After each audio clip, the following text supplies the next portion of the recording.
you're thrilled that this could actually happen in America and happen in this small town.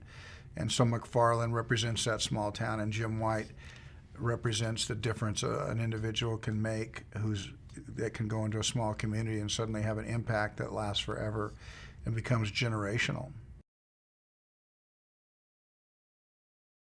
This is a man who probably could have coached anything and somehow ended up with the very unglamorous sport of cross country.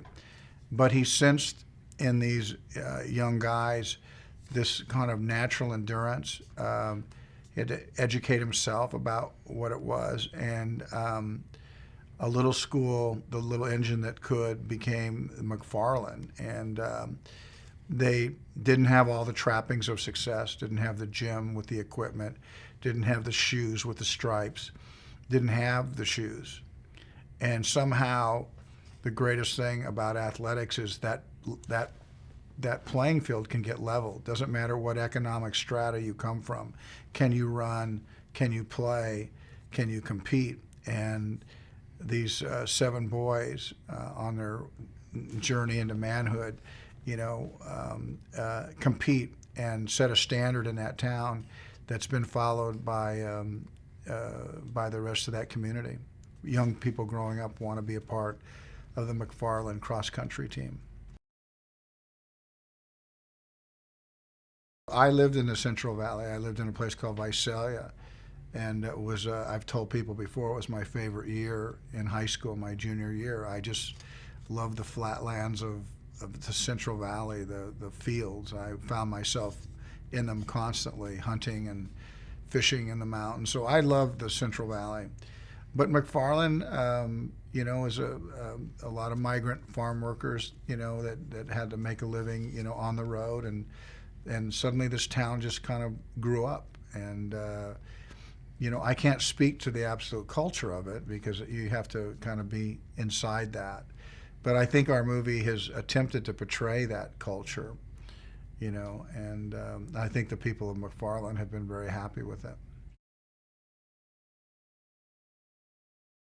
When I go into McFarland, things don't work right away. I clash with the football coach. I lose that job just as quickly as I lost the other one. And suddenly I'm just a teacher, and really what I want to be is a coach. And my wife reminds me that I am a coach. I'm teaching 3 classes in PE, but anybody in the sporting world knows that that's not being a coach. That's being an athletic babysitter.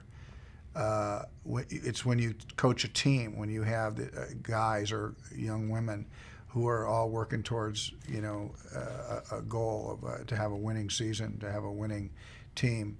That's, he's a teacher, and he's able to, teach athletically, and maybe a sport he couldn't even do himself, but he has an internal understanding of what it takes to motivate kids to get up and run when they're already getting up and going to work in the fields with their families. Well, I tell you, sometimes you run into teenagers, and they're not all teenagers, some of them are in their 20s, but sometimes, they're slow to get off the couch. Hey, sometimes they're a little intimidated, or you interpret that as being lazy. They don't get up or whatever. These guys, from the moment I met them, had smiles on their face. They came up to me. They're very aware of my movies that I've made, and they made me feel great. And I feel like, I've tried to look out for them during the course of this movie.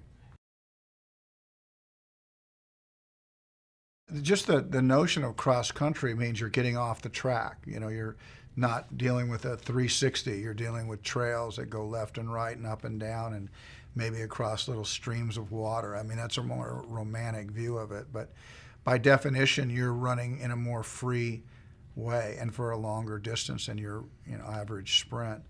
But I think that was important to Nikki to open this world up, to the bus going to these you just can't underestimate the experiences that the running gave these young men, which is, it took them, a little bit farther than Bakersfield. Suddenly they were finding themselves in different communities, And just like Jim learned from watching other coaches, the minute you take kids out of their environment, they have that ability to look out the window and go, that's how somebody does it. That's how somebody else lives. That's possible for me. And I think the notion of education is also letting people know what's possible.